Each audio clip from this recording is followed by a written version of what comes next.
Okay. Well, welcome, Alma. We're so excited to have you here today for our podcast Off the Field. Thank you for coming. I'll just start us off real quick and jump in with the questions. Okay. So Alma, you are part of our board that manages our Salinas Regional Sports Authority. Oh, you're part of. Sorry, you're gonna have to edit that. Now I got nervous. Alma, you're part of our board our Salinas Regional Sports Authority board. You volunteer with us, and that board and our nonprofit manages the Salinas Regional Soccer Complex. Can you tell us how you ended up getting involved with our nonprofit? Yes. So back in, if I remember, 2016, I was, and I'm still working for the organization that supported a facilitation process to make sure the soccer complex reflected community engagement. So my organization, where I work, Building Healthy Communities, was one of the key partners that supported that project at the beginning of that process. The person that brought me on board was Alfred Diaz-Infante, because he was so connected in that community, understood the importance of community involvement and decision making and projects like this one, that he felt BHC, my organization, and in support of the California Endowment, which was investing funds to this project, that we could be a strong partner together. So he's like, you would be ideal to the board because we don't have a person with that background.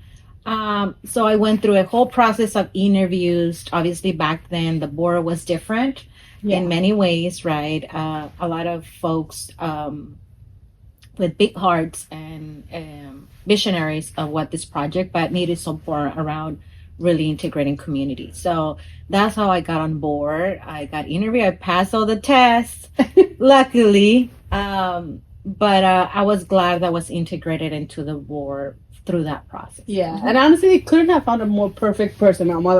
I just think you're so connected to not only are you a native Salinas, you're just also to the culture, but then also just you have the love for the sport and the impact, and you yourself played the sport, and now your daughter plays the sport, and so you just understand that it really is more than just soccer, and it's more than just a game and everything that comes with it and how it unites our community. But this will also transition us to our next question, Alma, which is can you talk a little bit more about your experience in leadership and development and how it translates into the role for the Salinas Regional Soccer Complex Board? Yes. So you were mentioning two areas. I would say three areas that were key for my role into this board.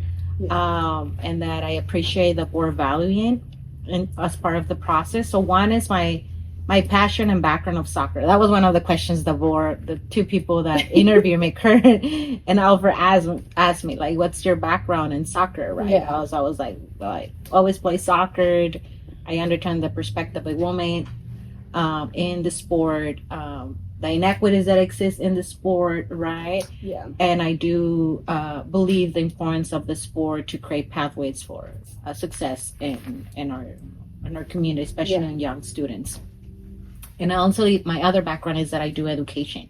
So my role in my organization is that I do a lot of organizing around education policies, really thriving spaces for youth or parents and the education system to thrive. And what that translates into is that every student should be having what they need to be successful in their community, not only in the classroom, but outside the classroom. And one of the areas that I brought to the board was the importance of our messaging and our narrative, shifting our narrative, who we are as a Salinas, right? So even my background as how I grew up really was a strong asset to the board, because I grew up in East Salinas, really heavily involved in gangs through my brother, and a lot of lack of investment in East Salinas kind of give us that image of violence and not success and settle for less, lowest standards in education. So kind of I compiled that and transformed that into my professional career, which was policy and education. I wanted to do that shift. So, and within my organization, my experience more than 14 years in community engagement. So just bringing that to the center of the importance, once you engage community and those directly impacted by injustice, you will see shift, sustainability, and accountability of community and ownership. Yeah. We want ownership, right? So my leadership was able to bring that to the table for the soccer complex to think beyond just soccer fields. Yeah. And what that translates to thriving communities. Yeah. And I actually think it's so interesting that you share that, because when I was like interviewing for the role and stuff, and I came for the first time to Salinas, like my first introduction of Salinas was really the soccer complex. Uh-huh. So I felt like I hear that a lot, where people say, like, you know, we want to combat and create an opportunity for people to have different pathways, right? And pathways that are going to be beneficial for them, and even go into like higher education versus being part of like being part of things that they shouldn't be, like, you know, participating in gangs. If they have alternatives, then there's different pathways for them. But it's so funny because I haven't seen that at Salinas, and it's probably because when I came to the soccer complex, like, I kid you not, I say this all the time, but I was just so impressed, like the sense of community that you feel. Like, I think it's so hard to like showcase and highlight that, but I was just so impressed, because it was like I saw the coaches, the parents, the vendors, and how they all like integrate together, you know, and people like know each other. They're like, hola, ¿cómo estás? And they're like, they've been knowing each other, and they see each other here every Sunday because their teams play. To me, it was like it was something that I honestly don't feel like I had experienced, a space where it was like reflective of my culture and like us thriving. And I saw that. So I think it's, you know, probably because of the work that you did that I wasn't here to be a part of and to see, but now I've been able to come in and see like the immediate impact that work has actually done when I'm out on the fields, and I just wanted to, honestly, Alma, I think that's amazing. But to add on that one, I think one of the things that we want to uplift with the soccer complex is the cultural asset and wealth that we carry. And you could only see that through experiencing, because we live in this bubble of like outsiders have the image of Salinas without really understanding our strengths as a community, right? We're like one of the highest economy in agriculture, right? Or farm workers, right? And that speaks a lot to the families that we serve, right? And that we have a lot of assets in our community. We just need opportunities. We need investment. We need infrastructures, right? So I think how we approached the soccer complex, it's really creating pathways for youth, for our families, integration, health, every aspect that you could think holistically on thriving for families in our community. Yeah, that's awesome. So this is gonna push us to the next question. Moving on. So, as a volunteer board member, like, what do you find the most rewarding about, you know, the time and energy that you've spent and the efforts here at the Salinas Regional Sports Authority? So the most rewarding is really, it's very simple, but I think is very powerful, is just to see how transformative people get when they get to the space. I get to see that on Sundays because I play here. But I also people don't see what happens behind the scene. And I was one of those residents that was like, what's going on? Like, why is nobody moving this soccer complex, right? I didn't get to play in nice soccer fields when I was younger. You know, we played like in dirt, in concrete. Like how I grew up playing soccer was literally street soccer, which is really good. I'm not saying it's bad, but I do think that every kid deserves quality outdoors for many reasons. I'll explain a little bit later what that means. But the most rewarding part is that we don't have to be showing our face, those that are working behind the scene. You just get the privilege to see the outcome and how people enjoy things like these, right? And sometimes it comes with critiques of like, why it's taking so long and things like that. But it speaks for itself. Like little kids, my own daughter playing in these fields that I never thought that I was gonna see that in my life, right? Like playing with my daughter in the same field, and hopefully I last to play with her. You 100% Alma. See that. But that's the most rewarding. Just see community having that opportunity equal of anybody else, regardless of their economic status. It's very rewarding because I have seen where people need to travel or have some means to access a really quality soccer field, and that should not be the case for any of our kids. So I'm very lucky and blessed to be part of this process where I could see that shift. That's amazing. Thank you for sharing that. And I also think, I think the critiquing part, it's always, like when you are having to do the hard work, and I think it's so easy for us sometimes. I think instinctively as people, like we are always like trying to focus on the things that we're lacking. Like, oh, we should have done this and we should have done that. But even the testimony, like the fields didn't look like this when you were growing up, and now we've been able to move from that. Not only do they look like that, but now we're starting to host bigger events, that, like you said, allows the talent to be people, bringing people to Salinas so they can really see like the talent that we have here, because there is so much, so much talent here. And the youth are just so eager and so like, they're just like ready, so that's really exciting. Yes, Alma, what have you learned for all of our youngsters out there that might want to be part of a board one day? What have you learned from your experience, like as a board member? Well, one is that you do have to create pathways to develop leadership, right?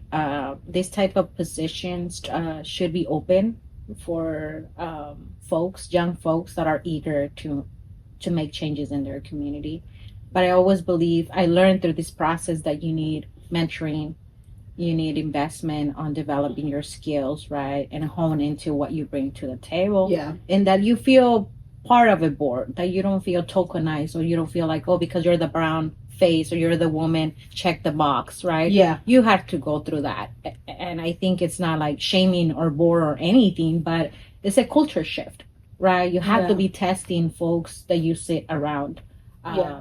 To actually get where you want to get, that you are moving for a common vision, common goals, right? And everybody brings different expertise, and you have to get to uncomfortable conversations of inequities with people that might not see it the same. We have a different perspective, but something that I admire about the board is that we were able to get to guiding principles, core values, and we agree to disagree. But at the end of the day, we know that we want the same thing for our folks, right? It's just that we're doing it differently, or we are going to try different things. So definitely my number one recommendation for young folks that want to take this path of serving their community through boards or committees is really to think about what they bring to the table, right? Exercise their voice in the space, right? And then sometimes you have to challenge the space that you're sitting in, and at the end and also understand the privilege that you get with that power, right? That it's not about you, it's about who you're serving, right? And it's not a political gain or personal gain. It's for the community, right? So you have to check yourself sometimes, the bias that you have in spaces of power, which is like important, because power it's a neutral thing. Let's get you a TED Talk, because I'm not gonna start crying, because I think it's so true, Alma. Like there's a lot of times, like just navigating spaces where we might be a minority, or like I don't honestly, I didn't feel that here, because I felt like this is such a diverse board, right? Like, and even our community like was very reflective of, I feel like it's very reflective of me. But I have been in other spaces where it's challenging, and I think even as we were doing like Las Reinas, and some of those girls, like they're already thinking like that, and it's so interesting, because I never thought like that when I was young. I never thought like, oh, the impact, or what can I do, or how do I check myself, right? Like making sure that it's not about me, that it's about something bigger than me. And to see, like, again, I just think it goes beyond the soccer, because when we speak to those girls, like they've talked about that, where they're like, I want to bring opportunities and for the girls that are coming after me, so that they don't have to go and face the things I'm facing now.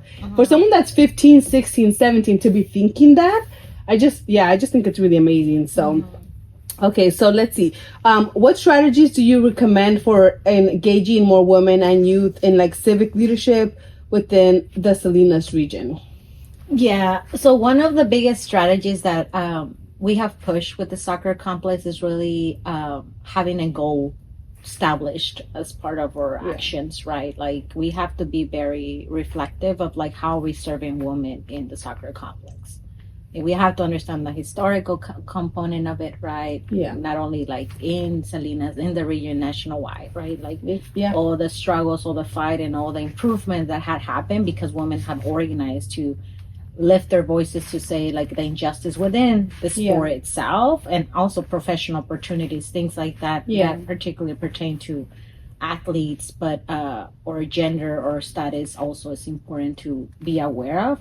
So you need to bring those women to the table, right? This is why engagement is so critical, because those that are impacted are closer to the solutions. So sometimes we close ourselves to say like we know what's better for the community, but if you go through an injustice or a problem, you are going to know what you needed to not be in that situation. So for me, it's important that we engage more women into conversations about how they visioned, the soccer complex serving them and providing more opportunities, right?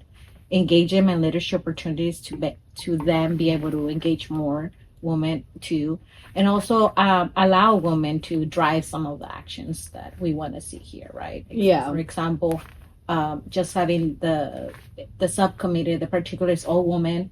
We have Jonathan, obviously, but he's a listener, right? Men have to know how to play different roles. And sometimes they have to be listeners and we have to lead, right? And that's based on trust and understanding of the purpose of that.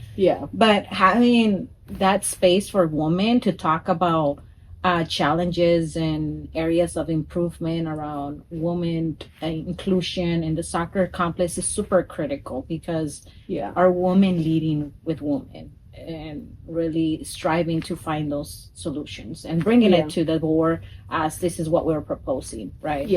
So those are some of the strategies I feel are important. And for a younger generation of women, I think we are in a generation where their hunger of like being seen, right? And for me, in my time, not that I'm old, but in my time, that I hope I could see more. It's a lot of discipline in our youngsters, and the consistency, right? I think there's so much going on in our nation that is distracting our youth to really think about the future of this nation and think broader and for more. It's like right now everybody's surviving, and a lot of mental aspect of impact on women and all this stuff that is happening in the world, that our youth are eager to get more mentorship and direction in that matter, because there's so much distractions. I call it distractions, but in reality it's a way of them surviving to the realities that we're facing. They say they're the future, but I think they're the now, the present, right?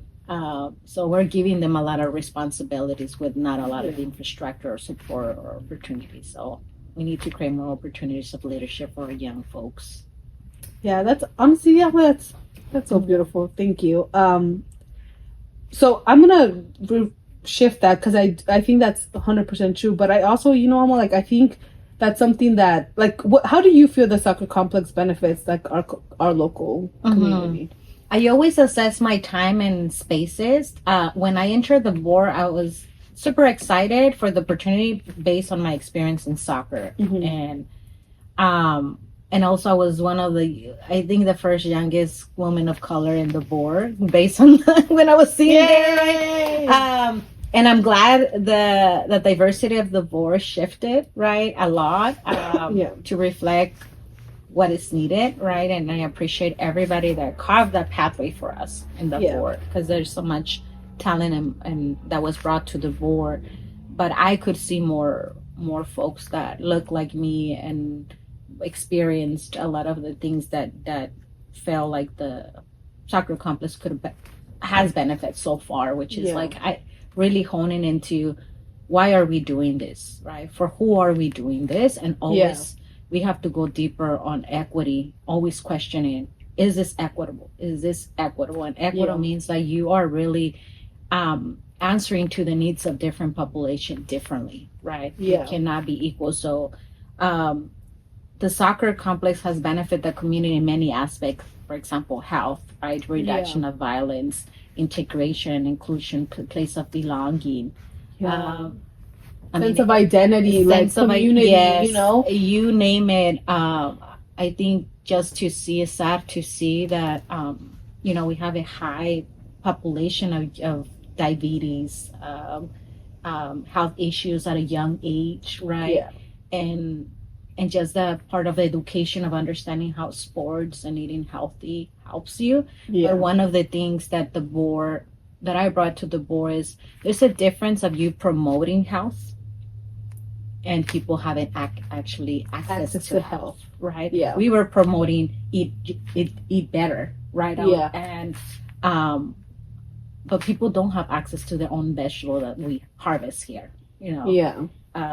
Everything is super expensive. So it's actually not that our community don't want to be healthy. We just don't have the means to be able to buy the healthy products. That's why we lean into a lot of unhealthy things, right? Yeah. Because that's what we could afford. So I feel like our board is moving into, okay, we're addressing the inequities and educating people, but we're actually practicing by bringing those benefits, walking around, right? Clinics, resources, free. So we are actually addressing equities in a practical way. And I think that's benefiting our community because it's gonna, little by little, we're gonna see the shifts of those inequities in our communities to better the health of everyone and that everybody's thriving based on those barriers and root causes that people sometimes feel like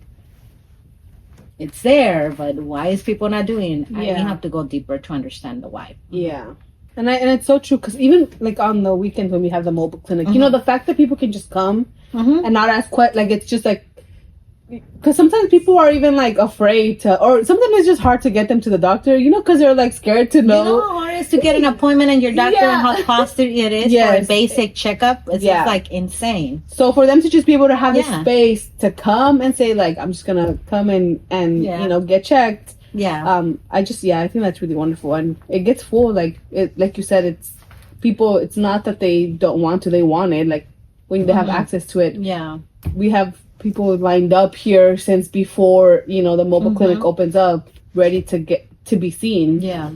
So given that our community is united through soccer, what advice would you offer to young people who love the game but may not have the opportunity to play professionally? Oh my God, that's very dear to my heart because those that we playing soccer, I think in everybody's mind at one point is like, oh, I want to be like my favorite soccer player, right? And it's good that we feel that eager of becoming. We should never take that away from anybody. However, we always have to also be realistic and educate people about the reality of the sport itself, right? It's an industry that could take you to that path, but your probability of being a professional is very low, right? So especially in communities of color that we don't have everything, the resources, investment, right? And it's important that we educate our youth to understand that you need a career pathway for your future. The short career in age for an athlete is super small in every sport, in every whatever area you have your peak is very small, right? And I feel that we still need to improve that because I see a lot of taking advantage of the talent that we have in Salinas for exploitation of the talent versus the interest of the benefit of the player, right? So for me, as much as I wish everybody could be a professional player, my advice is that you stay focused for a career and if you get professional, go for it, right? Go for it, but don't lose your focus to have a career pathway. If the sport is giving you that, there's so many. Don't give up because you're going to become a soccer player or you're like a basketball player. There's so much professional careers within that, within the space of the sport. For sure. It is also like promoting those careers that we don't see a lot. I have friends that are, they work for different arenas of sports. Being directors of production and things of NFL and things like that, and they never thought that was a career. Yeah. Right. So it's very minimum percentage of folks that know about those careers. So Yeah. if we could promote that So to our exposing athletes, that, so they don't feel like they failed their dream, because it's not only that part, but it's that emotional impact for the youth and their families, because there's that family pressure too, and that's the other part too, right? Like the messaging and the cultural, especially in our Latino community, of like so many families, sometimes we push too hard our youth to be something that they don't want to be, and then the impact, if you didn't become, then you fail, right? And then it clash families' dreams, and I have this dream for you and didn't become, like, it's a collateral damage that happens to the process. So if we could be the ones saying, here's some pathways, focus on your career, this will help you develop, go to vocational, whatever they want, university, college, vocational opportunities, but they have a plan B if their plan A doesn't work. And I think even I think playing the sport is, I never did it, but I know, like, I had friends, and just like being in this space, it really is like there's such a commitment. There's so much complexities within even just playing the sport, right? Like the pressure and stuff like that of playing, and like you said, being pro, like on top of, I just think like culturally sometimes as well, we have like this pressure on us when we're like first gen, because like our parents came here and then we're like, we have to do that, like we have to be successful, like we don't feel like we have an option of failure, because it's like we have that, like our every sacrifice our parents ever made on our shoulders, you know, to making sure that we're pushing forward. And so I think like that on top of now you have the sport as well, like I think it is a heavy, like such a heavy, it can be, not that it is for everybody, but I do think it can be such a heavy thing to carry on our shoulders. And like you mentioned, you know, success can look it can look different. It doesn't necessarily have to be someone going and playing the sport professionally. There's so many people that have explored different pathways within the sport, and isn't that they're on the ground playing, but they're still bringing that level of impact that they would have on the field, you know. So okay, these are a little bit more fun questions. Okay. So what are some of the most creative ways you've seen players or teams celebrate after scoring a goal? my little girl loves Messi, you know, like she's a Messi fan, as a mom. But I think now the youth are incorporating gymnastics and all this stuff. I'm like, don't injure yourself. After doing cartwheels, right? But the one that breaks my heart is when they go and hug their parents, or they dedicate to their grandma. I think that's so emotional connection, because they're driven by something else, you know. For me, it's like sad to see when youth are playing just for playing, because they don't want to, you know, make someone. They're doing it for someone else versus themselves, right? So those little gestures that I see in the field, you could see that it's a drive, a passion. Right. So when they celebrate like that, you could actually feel and be with them in the field. Right. Awesome. So those are the most creative that I've seen. My daughter does cartwheels, and I'm like, be careful. Be careful. You gotta injure yourself. I love that for her. I was like, no, don't. And I'm over here like, yes, go girl. Do them cartwheels. Okay, what is the first moment that you fell in love with soccer, and how did it shape your journey? Okay, I'll start that. For me, wasn't so much love, was more a survival mechanism. So I grew up, before my dad passed away, he worked in the field, and I have half brothers that work in the field. So they used to do tournaments. It was very popular. I don't know now, but in the fields they do tournaments, so they will compete against different, I guess in that time se les llamaba cuadrillas, like a manager will manage certain fields and other ones, so they will play against each other. So I guess my brothers were really good, because they will bring the trophy home. And as you know, in Latino communities, like Sunday soccer, so super fans of watching soccer.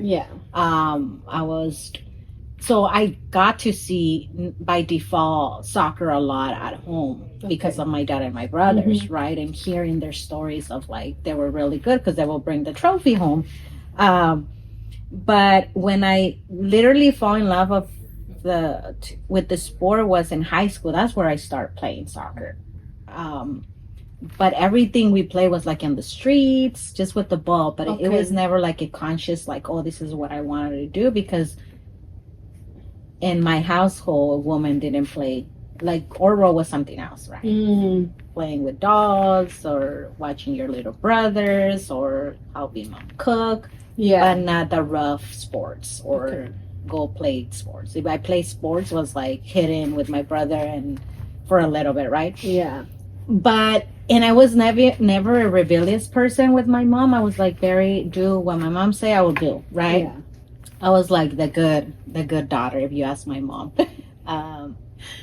But do you have siblings, Alma? Yes. Are your siblings? Will your siblings say the same? They're gonna say the same. Yeah, they're actually. I would say they're jealous because they're like, "You're like the perfect daughter of my mom. Never give her problems. Blah blah blah." Right.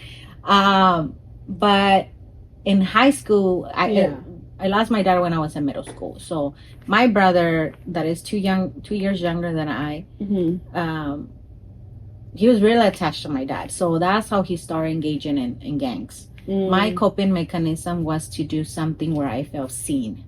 And I went for soccer, right? And unconsciously, I went for soccer, but now that it makes sense why.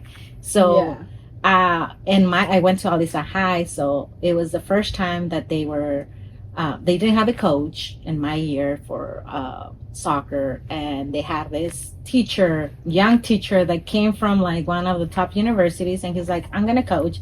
So you see all the girls going after because he was the young, good-looking coach, and you had the room packed of young girls wanted to play soccer. They never played soccer, right?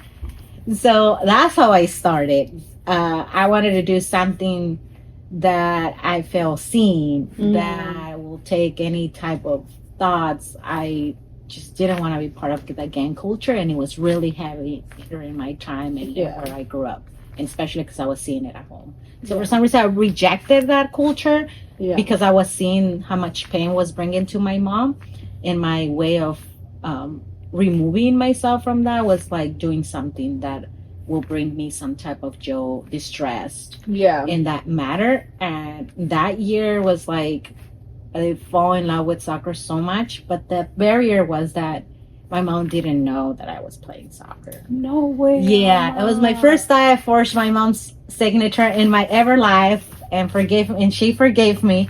But I used to go to practice and hide my bag behind the house and pretended like I wasn't playing until she's like, you're trying to fool your mom, but I see all the bruises and your apparently I wasn't that good on my life. Mom like, I've known since day one, girl. I am, mom, like, yo te conozco más que tú. My mom always says that. I'm like, girl, chill. But so I tell you, I didn't play young, but I feel like some people are just naturally telling if you're eager for something, right? Yeah. So I dedicated myself to soccer. Yeah. And I started junior and senior and started JV right away, went to varsity, but it was just like a natural thing on me. Yeah. But I have to say it was because of my eager to feel a place of belonging, protecting, being seen from people, didn't want to go back to my house and all the trauma and all the things that we were experiencing. I wanted to be a young girl enjoying something. And that's how I started and since then I haven't stopped playing. Like I play futsal, I play soccer, like competitive beach soccer, playing Hartnell. Like that's how I was devoted to the sport. Yeah. But in my time there was no opportunity like there are now for girls. Which I was like, damn, if someone would have coached me and put attention, I could have done much more than what I did. Right? Yeah. But I really enjoy my younger years of soccer. Yeah. And I still play, and it's like something that I don't see leaving soon yet. Yeah. But that's how it started my love for soccer, and especially for women. Because when I play Harnell, I was going to CSUMB at the same time that I was playing for her now. So they used to have, and I think they still have, like the share. Um, I think in sports, you could choose if you want to play for the university or you want to play for a college as you're going to the university. As you're going to the university. Yeah, you just have to do a contract. Okay. Yeah. Yeah. So I play for her now. Mm-hmm. The reason why I did not want to play for CSUMB is obviously my trauma with CSUMB is just the coaching itself of what particular type of player they were looking for, which was like a lot of white girls, and their way of soccer was way different than the skills that we brought. So like my closest friends that I went to college, we all played in Harnell together. Okay. And that's where I met a lot of like my teammates that unfortunately now in my generation, it's like counting with my hand would be 5 that are lastly because they got a lot of injuries. So there's not too many players from my generation that are still playing, which I'm blessed. I didn't get a lot of injuries. Also, Alma, I just feel like I just don't think you even realize, like that, because I mean to have you still playing the sport because you love the sport. You're a mom. You have like a full-on profession, and you're still like, this is a thing that you do for you. This is like, I think that's and I'm very competitive, so I struggle with like the aging of like, okay, ya se te acabó tu tiempo of playing, right? So even now, like playing with semi-professional players, like I take it serious because the love that I have for the sports, I think it deserves also respect in the field, right? And this is where I am like super invested in discipline of folks. Like if you're gonna put your body into all that pain, do it well. Right? Like, so I'm always conscious of my injuries. How do I take care of my injuries? Because not even there's education for that. If you see a woman playing the sport, our bodies are not built to play soccer. That's how bad, insane it is, right? Our hips are not built for that. You have kids, it's worst. So educating women how to take care of their body as women in the sport is super important, because you do get a lot of injuries faster than men. And when you have kids, it's worst. So it's layers and layers. So if people that are in love with the sports, I just hear like, oh, I don't play no more. I'm like, I don't see myself not play. I think I'm gonna get depressed when that happens. My husband plays the sports and he's not playing anymore, and he needs surgery for his ankle. And he's fine watching and coaching, but that's why I don't go and see games so much, because I don't see myself not playing in the field, right? So people ask me, are you going to be a coach? I try with my little girl, but I said I don't want to be the coach of my own daughter. I feel like I would be very, very disciplined and strict with her. But I just don't see myself not playing now. At least not now. Okay. So I love that for you, Alma. I love that for you. We'll see in a few years. I'm like, you go, girl. Which soccer superpower would you rather have? The ability to bend the ball perfectly, or be able to read the opponent's mind? Oh, I'm a very critical thinker. I always think that as an athlete, when you're playing as a team, you have to always study your opponent. So if I can read their mind, I'm good. I always like, she's ready. I mean, ability with the ball is important. Yeah. But not the essential part in a team effort. Yeah. Right? I'm not very savvy with skills, but I'm very strategic with movements. So that's my skill in the field. Like I'm a sprinter, simple passes, know how to study your opponent. That's critical in the field. And there's the forwards that get a little impression on like the savviness of the ball ability, right? But when you play as a team, it's more than that. And it's a lot of critical and mental aspect. If you're not good in your emotion and your mental preparation in the field, trust me, it's going to reflect on that. Or like even this, because again, I didn't grow up with Takama, but like this, like I sometimes go and I support Anna, which, she's very big and like she has been coaching and stuff. And so I've learned like or something when I speak to Jonathan too, because he played, like the synergy that the players have to have with each other, right? Which is something that like you enter in the field will matter a lot. And like that's what experience give you that young people don't. Like this mind of like focusing and not get distracted and understanding like how do you poke under the player without even talking. Oh, right? okay. So it's like those are the things that sometimes we forget in the field, and Yeah. your physical aspect is super important, right? Yeah. I now in our generation we just show up in the game and go to the field. You don't stretch and things like that. Yeah. Right?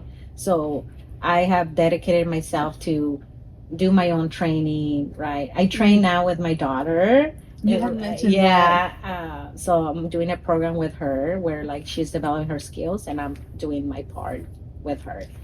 But because I want to do this sport longer, so that's one question we have to ask, right? Like, you want to keep playing the sport, you have to take care of yourself, physically, mentally, emotionally, in every aspect. Yeah, that's awesome. Okay, if you could play a soccer match with any historical figure or soccer legend, who would it be and why? Hey, Brittany, shout out to Brittany. She had some good questions. Yeah. Well, I have to confess, I grew up watching a lot of Brazil game, and I always get criticized for this. My favorite team is Brazil. And Marta from Brazil, she's my to-go humble player, historical player that I admire, like a mentor in every aspect. It would be her. When I was in Harnell, believe it or not, and I still have a picture, it was this player named Cici from Brazil. Okay. We play against her team at this desert college, and we didn't know she was a coach. So we enter the field in Harnell playing, and we see these tall people walking in the field, players, and they were Brazilian players from Brazil that she had brought to the college to play. So we were tiny. I'm short. If you would have seen back in the days, we were really short players in college. So we were half of their size when we entered the field. But for me, it was like I was blown my mind that I was playing with Brazilian players. And even though we lost 2-1, it wasn't that bad. You guys held up. But we were more shocked that we were playing with those players. And when I saw Cici, she was the coach of them. I was just like blown away because I was like, I admire their discipline for the love of. If you're talking about love for the sport, you have to study Brazil soccer for sure because they dance with the ball. There's a culture of love for the ball. So I love that. It's just they dance with the ball. Yeah, that's my two. It would be Marta or Cici, someone from Brazil. Yeah. Me and him, obviously, it's one of my top, but I'm a Brazil fan. We hope that the comments in the when they play against each other, Okay. they're always like, "Where are you gonna go?" Like I'm a very fan of the national team for women because of everything they have done, not on the field, but actually off the field. Yeah. off the field. They're advocacy and organizing for like equitable payment and investment and everything, and they're my top. But when they play with Brazil, it's like split. Yeah. And then Mexico. Can you share any funny or unexpected moments from a game that still make you laugh? For my days, you're not gonna believe it. Well, yeah, you're gonna believe it. I was so addicted to soccer when I was in college that I was playing from San Jose, Santa Cruz, Monterey, and Salinas. We played like 4 games or 3 games every Sunday. And it was a trio of us traveling a lot, right? Driving since the morning. And so will you play all those games in one day on a Sunday? On a Sunday. Wow. Yeah. So my roommate from CSUMB, when we used to play in Hartnell, we had this practice that we must not miss or we were not going to be part of the game, right? Okay. We didn't have transportation. So here we go, both of us running from our dorms to Hartnell. Right, and we get to practice, and it was the physical aspect of the running and everything that day, right? So I had to put my grown-up pants, and I was so tired. How much? I don't remember how much miles it was, but it felt a lot. And on top, doing that with partner, having to then jump into the partner practice are heavy. And in my time, we have a coach that he was from Argentina. And Argentina coaches are so disciplined and strict. So he made us like the 2 hours of practice was like all physical. Like you like minimal like breaks. Did you get it right back? No, yeah, we Yeah, did. I was about to say. Oh yes, no, I wouldn't be no. able to make it, right? But yeah, it was just really funny how I would travel all those times. But in one of those travels, one of my shoes fell off. My roommate, her shin guards were somewhere got lost. She used cardboard. We used to like do these things that are not permitted anymore, but it was just so fun, and to see how much we were doing for the sport, like it was insane. It was just That's just beautiful. Thank you for sharing that. We're gonna jump into rapid fire questions. Okay, you ready? Yeah. Which soccer team? Well, you already mentioned this, but you can say it. Yeah. Which soccer team do you root for? Okay. I was when I grew up. It was and it still is America and Chivas. I went a lot for America, but Okay. right now I'm very disillusioned of the Mexican League and in general. I just think that the passion and the level just went down. Right, I'm more into like I like the national teams or the Europe team. So I'm a Messi fan. So wherever Messi goes, I go. Maybe that's where you go. That's where I go.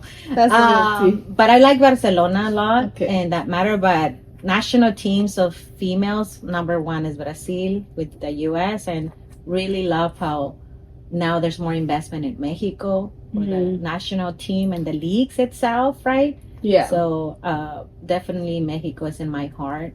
But if you talk about passion and who I grew up in, I feel like everybody should like look into the culture of that of soccer is Brazil for sure. Brazil is my number one.